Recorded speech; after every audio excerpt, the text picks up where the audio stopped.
बच्चों, आज हम पढ़ेंगे कक्षा 8 विज्ञान के अंतर्गत दूसरा अध्याय सूक्ष्म जीव मित्र एवं शत्रु। हम आपको बताएंगे बच्चों इस पाठ से संबंधित प्रश्नों के उत्तर। लेकिन याद रहे बच्चों, एक बार पाठ को जरूर से जरूर पढ़ लें।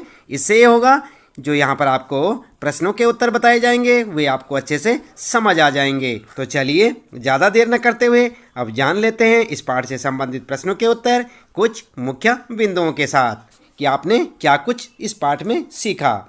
नंबर 1, सूक्ष्म जीव अत्यंत छोटे होते हैं तथा बिना सूक्ष्मदर्शी, जिसे आप माइक्रोस्कोप कहते हैं, यंत्र की मदद से अकेली आंखों से नहीं दिखाई देते।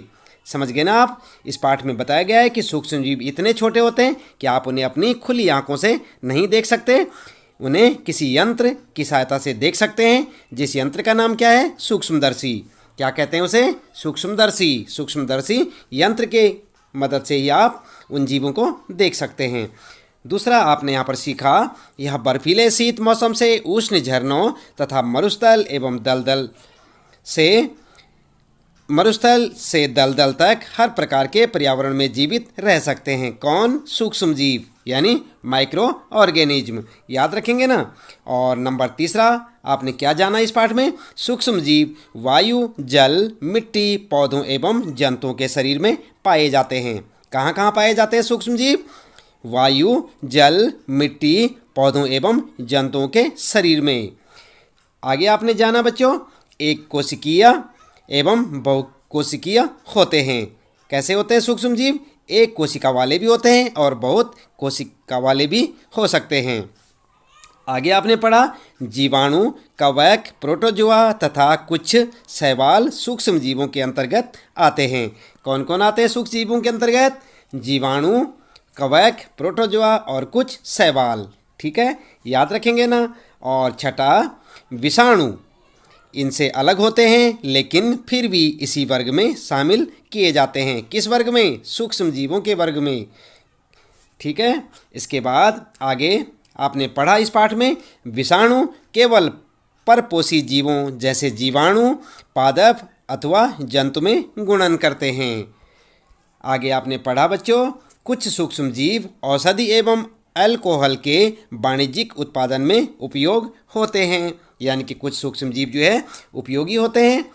और आगे आपने पढ़ा कुछ सूक्ष्म जीव जैविक कचरे जैसे कि मृत पौधे एवं जंतु अवशिष्ट को अपघटित कर सरल पदार्थों में परिवर्तित कर देते हैं तथा वातावरण को स्वच्छ बनाए रखते हैं। और भी पढ़ा आपने बहुत कुछ। आपने पढ़ा प्रोटोजोआ अतिसार तथा मलेरिया जैसे रोग उत्पन्न करते हैं। कौन? सूक्ष्म जीवों के कारण ही होता है। आगे आपने पढ़ा कुछ सूक्ष्म जीव हमारे शरीर को विषाक्त कर देते हैं। कुछ सूक्ष्म जीव लेग्यूम पौधों की जड़ों और अधिकाओं में पाए जाते हैं। ये वायुमंडलीय नाइट्रोजन को मिट्टी में स्थिरीकृत कर देते हैं, जिससे मिट्टी की उर्वरता में वृद्धि होती है। ये भी पढ़ा था ना आपने पाठ में। और आगे आपने पढ़ा था मिट्टी में उपस्थित कुछ जीवाणु तथा नीले हरे शैवाल वायुमंडलीय नाइट्रोजन को स्थिरीकृत कर नाइट्रोजनी यौगिकों में बदल देते हैं। और लास्ट पॉइंट आपके लिए, विशेष जीवाणु मिट्टी में उपस्थित नाइट्रोजनी यौगिकों को नाइट्रोजन गैस में परिवर्तित कर देते हैं, जिसका निर्वाचन वायुमंडल में होता है। तो ये सब आपने पढ़ा था पाठ में। उम्मीद है कि आप इन सब पॉइंटों को याद रखेंगे। खास करके आप ध्यान दें बच्चों, जो यहाँ पर जो है आपके लिए लिखे गए हैं कि आपने क्या सीखा, इन सारे बिंदुओं को आप अच्छे से पाठ में से याद कर लें। और उसके बाद चलिए शुरू कर लेते हैं इस पाठ से संबंधित प्रश्नों के उत्तर। अभ्यास प्रश्न उत्तर में तो बच्चों यहाँ पर आपके लिए सबसे पहला प्रश्न है, रिक्त स्थानों की पूर्ति कीजिए। क्या है? रिक्त स्थानों की पूर्ति कीजिए। और यहाँ पर कै प्रश्न आपके लिए? सूक्ष्म जीवों को, और यहाँ पर खाली छोड़ रखा है, को सहायता से देखा जा सकता है। किसकी सहायता से? आपको अभी बताया था यहाँ पर सूक्ष्मदर्शी की सहायता से देखा जा सकता है। यहाँ पर क्या लिखेंगे आप कि सूक्ष्म जीवों को सूक्ष्मदर्शी की सहायता से देखा जा सकता है। और इसी प्रकार यहाँ पर ख है, नीले हरे शैवाल वायु से, और यहाँ पर आपको लिखना होगा का स्थिरीकरण करते हैं, जिससे मिट्टी की उर्वरता में वृद्धि होती है। यहाँ पर क्या लिखेंगे आप? तब तक सोचिए, फिर हम आपको बताते हैं। और इसी प्रकार ग वाला है अल्कोहल का उत्पादन, और यहाँ पर भी आपको कुछ लिखना होगा। नामक सूक्ष्म जीव की सहायता से किया जाता है, तो किसका, यहाँ पर क्या लिखेंगे सोचिए ज़रा। और घ में हैजा के द्वारा होता है, किसके द्वारा होता है यहाँ पर आपको लिखना होगा। तो क्या लिखेंगे इन सब में आप, चलिए उत्तर देख लेते हैं। सबसे पहले का था सूक्ष्मदर्शी जो हमने आपको बताया था, दूसरे में आप लिखेंगे नाइट्रोजन, तीसरे में आप लिखेंगे ईस्ट, और चौथे में जीवाणु। ठीक है, तो इस प्रकार से आप अपने इन चारों के जो खाली स्थान है इनमें आप लिखेंगे क वाले में सूक्ष्मदर्शी, ख वाले में नाइट्रोजन, और ग वाले में ईस्ट, और घ वाले में जीवाणु। ठीक है, तो इन चारों में आप इस प्रकार से लिखते चले जाएंगे। और इसके बाद बच्चों दूसरा प्रश्न आपके लिए, सही शब्द के आगे सही का चिन्ह लगाइए। और क है ईस्ट का उपयोग निम्न के उत्पादन में होता है, तो किसके उत्पादन में होता है ईस्ट का उपयोग, आपने पाठ में पढ़ा होगा बच्चों। यहाँ पर दे रखा है फर्स्ट में चीनी, अल्कोहल, हाइड्रोक्लोरिक अम्ल, ऑक्सीजन और तितली, और साथ में चींटी। तो किस में होता है, आप क्या लिखेंगे इसका उत्तर, चलिए अभी जानते हैं। दूसरा प्रश्न पढ़ते हैं, निम्न में से कौन सा प्रतिजैविक है और कौन सा है सोडियम बाइकार्बोनेट है, स्ट्रेप्टोमाइसिन या अल्कोहल या ईस्ट। तो इसका उत्तर भी आप सोचिए, फिर हम बताते हैं आपको। ग वाला प्रश्न पढ़ते हैं, मलेरिया परजीवी का वाहक है कौन सा, मादा, एनाफ्लीज मच्छर या कांकरोच या घरेलू मक्खी। क्या होगा इसका आंसर, चलिए अभी देखते हैं। और संचरणीय रोगों का सबसे मुख्य कारक है चींटी, घरेलू मक्खी, ड्रैगन मक्खी या मकड़ी। तो क्या लिखेंगे आप। इसके बाद आगे है ब्रेड अथवा इडली फूल जाती है, इसका क्या कारण है, उष्णता है, पीसना, ईस्ट कोशिकाओं की वृद्धि या मारने के कारण।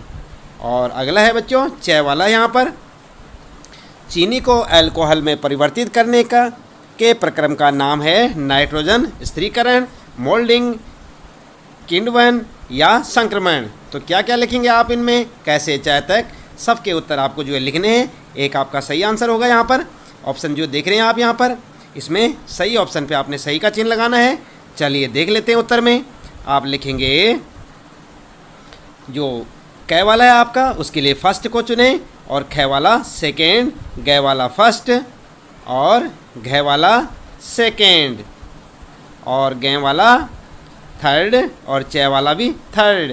तो क्या होगा आपका फर्स्ट सेकेंड थर्ड थर्ड। यहाँ पर देखा आपने, उत्तर में क्या लिखेंगे, चलिए ऊपर से चलते हैं फिर से दोबारा। ये है आपका दूसरा प्रश्न, और सही का चिन्ह लगाना है। तो पहले में फर्स्ट का, ठीक है, और दूसरे में ख वाले में सेकेंड, ये वाला सही है, और तीसरे वाले में फिर फर्स्ट, और चौथे वाले में सेकेंड घरेलू मक्खी, और उसके बाद जो है यहाँ पर जो है लगाएंगे थर्ड ग वाले में, और उसके बाद च वाले में भी थर्ड वाला। तो इस प्रकार से आपके आंसर हो जाएंगे। आप समझे ना बच्चों, देख सकते हैं आप यहाँ पर फर्स्ट सेकेंड और थर्ड थर्ड। इस प्रकार से आप आंसर के लिए सही का चिन्ह लगा सकते हैं।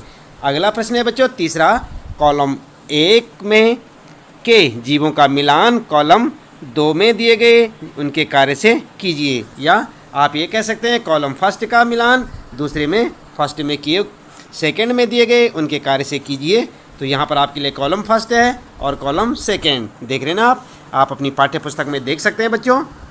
इस प्रकार से आपको 2 कॉलम देखने को मिलेंगे और इन दोनों को आपने मिलान करना है। मिलान करना जानते हैं ना आप, इस प्रकार से मिलान करना है।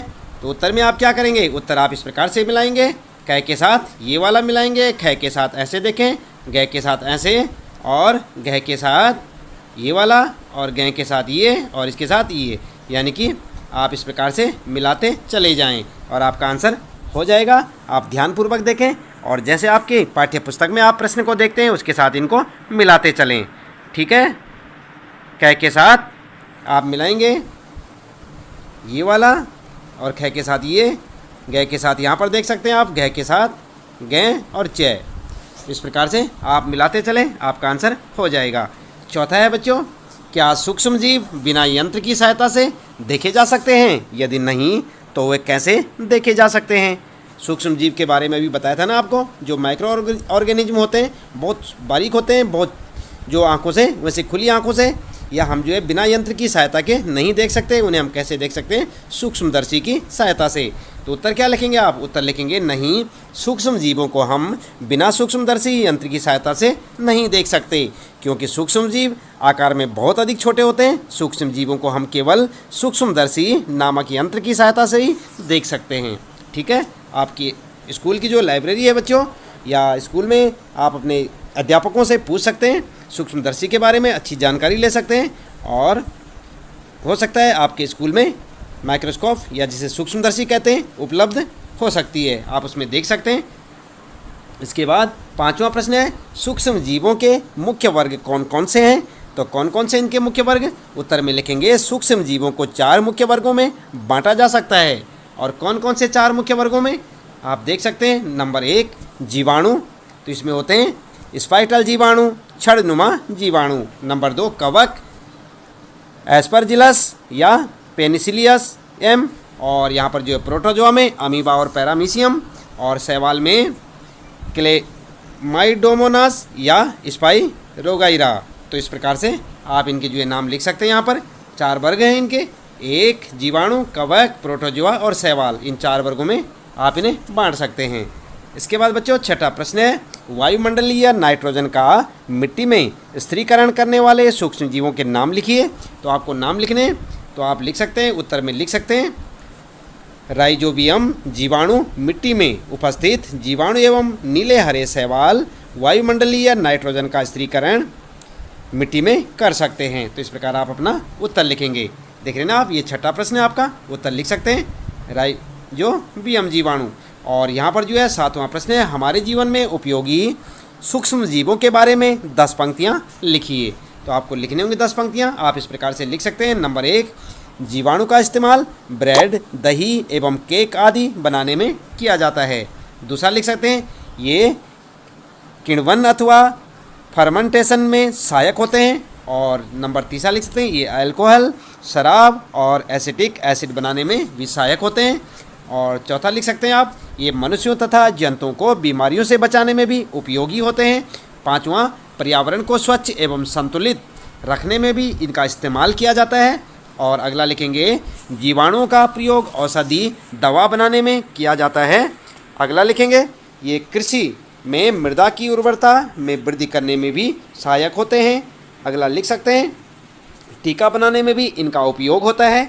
अगला लिखेंगे, अचार, पनीर तथा अन्य खाद्य पदार्थों के उत्पादन में भी ये सहायक होते हैं। और लास्ट में आप लिख सकते हैं 10वां, ये पेड़ पौधों को रोगों से बचाने के लिए भी उपयोगी हैं। तो इस प्रकार से आप यहाँ पर जो है बच्चों लिख सकते हैं। ये 7वां प्रश्न है, और सूक्ष्म जीवों के बारे में लिख सकते हैं आप 10 पंक्तियाँ।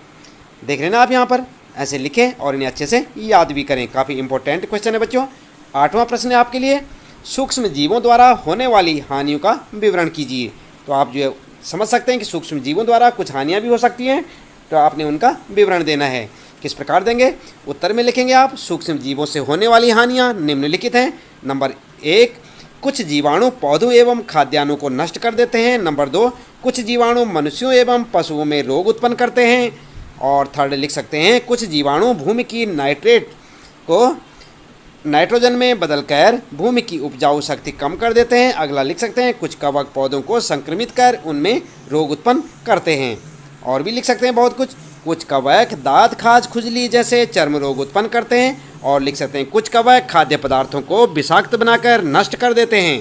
तो इस प्रकार से आप अपना उत्तर लिख सकते हैं। फिर लिखेंगे, कुछ कवक हमारे चमड़े एवं लकड़ी तथा खाने के सामान को भी नष्ट कर देते हैं।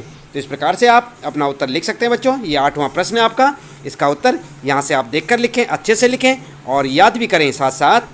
9वां प्रश्न है बच्चों, प्रतिजैविक क्या है? प्रतिजैविक लेते समय कौन सी सावधानियाँ रखनी चाहिए? उत्तर में आप लिख सकते हैं, ऐसी औषधियाँ जो बीमारी पैदा करने वाले सूक्ष्म जीवों को नष्ट कर देती हैं या उनकी वृद्धि को रोक देती हैं, प्रतिजैविक या एंटीबायोटिक कहलाती हैं, जैसे टेट्रासाइक्लिन और ट्रेप्टोमाइसिलिन और एरिथ्रोमाइसिन आदि। हम लोगों को प्रतिजैविक दवाइयाँ डॉक्टर की सलाह पर ही लेनी चाहिए और उनका पूरा कोर्स भी करना चाहिए, अन्यथा अगली बार आवश्यकता पड़ने पर प्रतिजैविक दवाइयाँ उतनी असरदार नहीं होंगी। तो आप समझ गए ना। इस प्रकार से आप जो है अपने इस 9वें प्रश्न का उत्तर लिखें।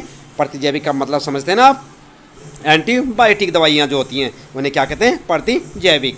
तो इसके साथ ही बच्चों, इस प्रश्न के साथ ही इस पाठ से संबंधित प्रश्नों के उत्तर यहाँ पर समाप्त होते हैं। उम्मीद है कि आपको सारे प्रश्नों के उत्तर अच्छे से समझ आए होंगे। इसी प्रकार कक्षा 8 विज्ञान यानी कि साइंस के सभी चैप्टरों के प्रश्न उत्तर जानने के लिए आप लगातार जुड़े रहें हमारे साथ, देखते रहें वीडियो। और यदि आप चैनल में पहली बार आए हैं तो चैनल को सब्सक्राइब अवश्य कर दें, बेल आइकन भी दबा दें बच्चों, ताकि आपको आने वाली प्रत्येक वीडियो की नोटिफिकेशन मिलती रहे। और देखते रहें अपने सभी पाठों के प्रश्न उत्तर हमारे साथ। तो मिलते हैं फिर अगली वीडियो में। आपका दिन शुभ हो।